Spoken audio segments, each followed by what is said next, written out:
Hi my dear student, I am Ritesh Kumar Verma. आज मैं आप लोगों को इसके पहले टॉपिक में हमने आपको बताया था कि लाइट रिएक्शन किस प्रकार से होता है। तो आज मैं आप लोगों को थोड़ा सा डार्क रिएक्शन के बारे में बताऊंगा और इस डार्क रिएक्शन में कौन कौन से स्टेप है, क्या क्या होता है। जैसे कि मतलब जो है डार्क रिएक्शन का जो प्रोसेस होता है वो स्ट्रोमा में होता है, सबसे मेन बात ये चीज है।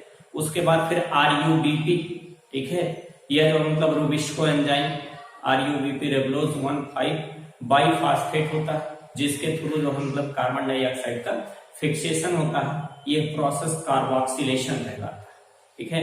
फिर कार्बोक्सिलेशन प्रोसेस के बाद कार्बोक्सिलेशन होने के बाद फिर फास्फेट मॉलिक्यूल ऐड होकर के जो है कुछ अलग अलग प्रकार के अम्ल का फॉर्मेशन होता है, एसिड का फॉर्मेशन होता है, और उस एसिड के रिडक्शन से या अपचयन से ग्लूकोज का फॉर्मेशन होगा।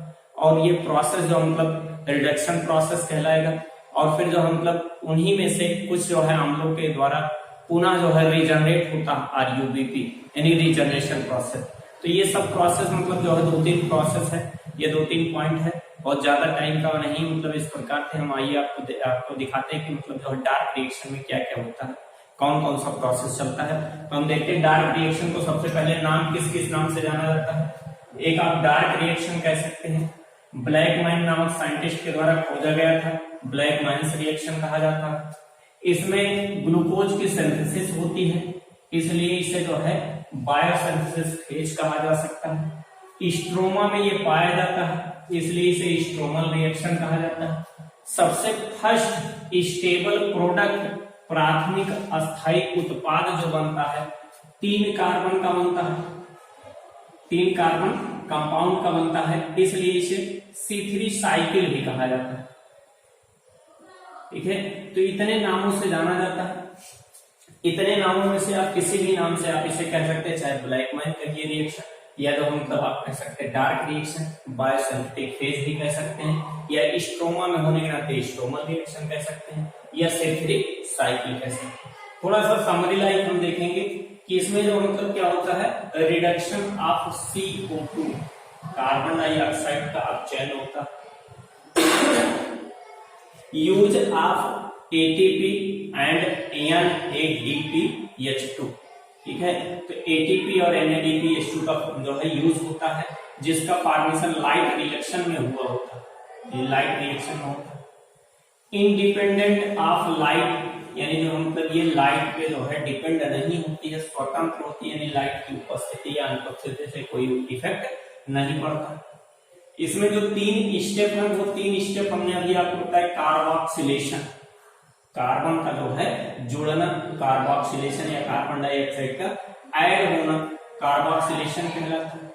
फिर उस कार्बोक्सिलेशन से मतलब कार्बन डाइऑक्साइड के ऐड होने से जो भी एलिमेंट, जो भी पदार्थ बने हैं, उसका जो मतलब रिडक्शन होता है, जिससे ग्लूकोज का निर्माण होता है, ग्लूकोज का फॉर्मेशन होता है। तो ये प्रोसेस रिडक्शन कहलाता है।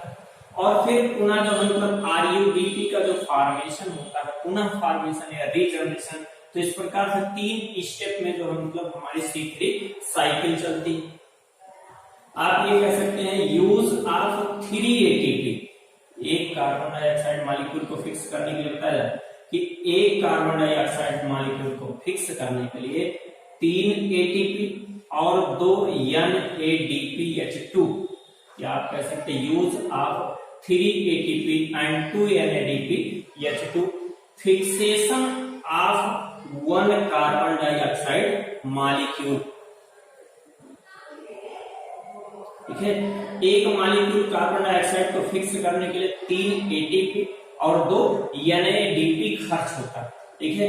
तो इस प्रकार से हम ये कह सकते हैं कि एक ग्लूकोज मॉलिक्यूल के फॉर्मेशन के लिए, ठीक है, so the formation of 1 molecule of glucose use of 18 ATP and जो है 12 NADPH। तो इस प्रकार से मतलब जो है ये इतना यूज होता है, यानी 18 ATP और 12 NADP एक ग्लूकोज के निर्माण में। क्यों? क्योंकि जैसे एक कार्बन डाइऑक्साइड फिक्स करने के बाद एक CO2 फिक्स करने में 3 ATP लगता है,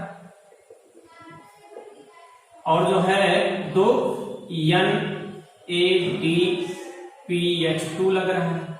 ठीक है, तो इस प्रकार से कार्बन जो ग्लूकोज होता है, ग्लूकोज में कितने कार्बन, 6 कार्बन होते हैं।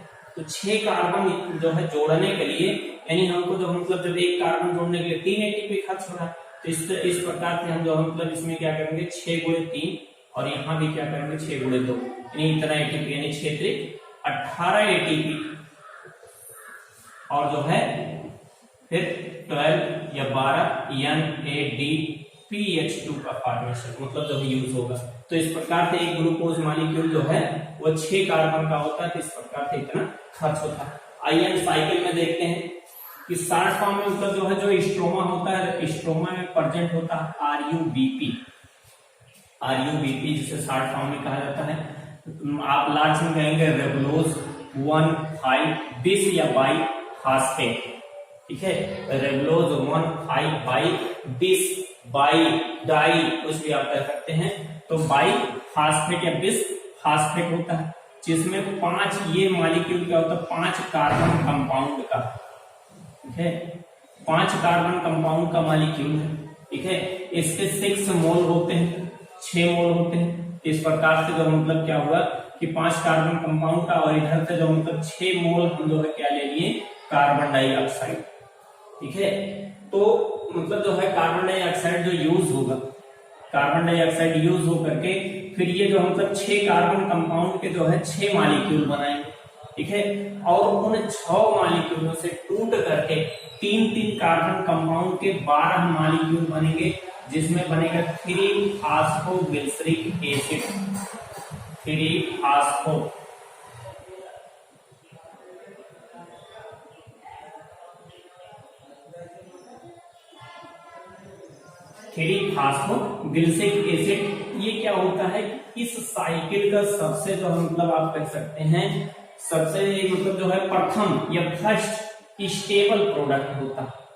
फर्स्ट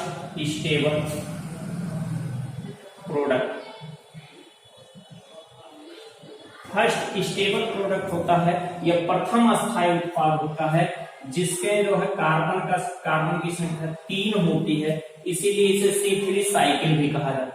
ठीक है, यानी प्रथम स्थायी उत्पाद क्या होता है, 3-PGA या 3-फॉस्फोग्लिसरिक एसिड होता है।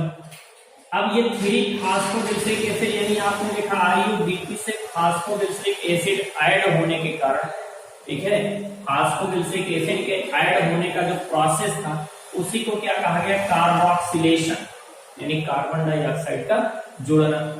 PGA मॉलिक्यूल क्या करता है कि जो मतलब ये 12 मोल है, इस प्रकार से 12 ATP के जो मतलब ऐड करने से, यानी 12 ATP टूटेगा ATP में, और इस प्रकार से जो मतलब क्या उत्पन्न करेगा, 12 मॉलिक्यूल फास्फेट उत्पन्न करेगा। और ये 12 मॉलिक्यूल क्या होगा, इस PGA के जो है पहले नंबर कार्बन से जुड़ जाएंगे। ठीक है, और जब पहले नंबर कार्बन से जुड़ जाएंगे तो इस प्रकार से ये बनाएंगे 3,1,3-bis या बाई फॉस्फोग्लिसरिक एसिड का फॉर्मेशन करेंगे। तो 1,3-बाई फॉस्फोग्लिसरिक एसिड बना। अब ये 1,3-बाई फॉस्फोग्लिसरिक एसिड क्या करेगा, ये जो मतलब इसमें क्या होगा, कुछ प्रोटॉनों कुछ हाइड्रोजनों के ऐड का मतलब जो ऐड की आवश्यकता होती है, कुछ हाइड्रोजन की आवश्यकता होती है, जिसके लिए 12 मोल NADPH2 टूटेगा, NADPH2 टूटेगा, और ये टूट करके क्या बनाएगा, 12 मोल NADP प्लस। इस प्रकार से ये मिल करके क्या बनाएंगे, 3-फॉस्फोग्लिसरॉल्डिहाइड या 3-ग्लिसरॉल्डिहाइड फॉस्फेट का फॉर्मेशन करेंगे। और 3-ग्लिसरॉल्डिहाइड फॉस्फेट में से 2 मोल जो है, जो ग्लिसरॉल्डिहाइड फॉस्फेट होगा, ये जो है किस चीज का फॉर्मेशन करेगा, ग्लूकोज का फॉर्मेशन करेगा। और इसमें से 10 मोल 10 मोल जो है क्या करेंगे, रीजनरेशन ऑफ जो है RUBP के लिए जाएंगे। 10 मोल यहां से 2 मोल चला गया, 10 मोल यहां पे बच रहा है। अब 10 मोल जो है क्या कर रहा है, रीजनरेशन ऑफ RUBP, यानी रेबुलोज 5 फास्फेट बन रहा है। ठीक है। और 5 फास्फेट से इसे 1,5 फास्फेट बनना है, तो इसलिए ये 6 मोल एटीपी तोड़ेगा और एडीपी में बदलेगा, और यहाँ पर 6 जो है फास्फेट मुक्त होगा, और जो आरयूबीपी से जुड़ करके पुनः बनाएगा रेबुलोज 1,5 बाई फास्फेट। तो ये प्रोसेस आपने देखा कि कार्बोक्सिलेशन, ठीक है, रिडक्शन और जो है रीजनरेशन, इन 3 प्रोसेस के थ्रू जो है हमारा C3 साइकिल कंप्लीट होता है, और इधर एक मोल जो है ग्लूकोज बनता है। यदि आपको जोड़ना हो तो यहां से ऐड कर सकते हैं कि 12 एटीपी यहां पर और 6 एटीपी यहां पर, 12 6 18 एटीपी और जो है 12 NADPH2, ठीक है, यानी 12 NADPH2। इसका मतलब जो है यूज होता है किसके लिए, एक जो है एक मॉलिक्यूल ग्लूकोज के फॉर्मेशन, एक मॉलिक्यूल ग्लूकोज फॉर्मेशन के लिए। तो इस प्रकार से यही आपकी जो मतलब डार्क रिएक्शन या C3 साइकिल या कैलेनिक साइकिल, यही प्रोसेस है जिसमें जो मतलब ये प्रक्रियाएं होती है कि जो मतलब जो है कि 3 प्रक्रिया में कार्बोक्सिलेशन, रिडक्शन और रीजनरेशन के थ्रू जो है ये कंप्लीट होता है प्रोसेस, जिसमें जो मतलब क्या होता है, क्या बनता है कि जो है ग्लूकोज का फॉर्मेशन होता है। तो आज का क्लास यहीं तक। थैंक यू, जय हिंद।